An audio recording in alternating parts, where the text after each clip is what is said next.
வாழ்க்கை புவி மீது நிலையாக அருள் செய்ய வர வேணுமே, நீ அருள் செய்ய வர வேணுமே.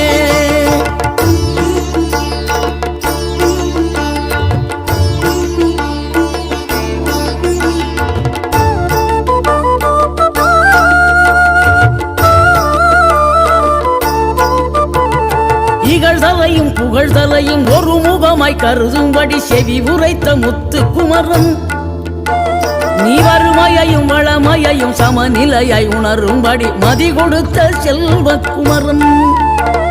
தடை 100 வந்தாலும் செயல் வெற்றி ஆக்கி தரும் தாராள குணம் கொண்டவன், நீ வலை வீசும் அறிவுக்கு தொலைவானவானாகி மாறாது அருள்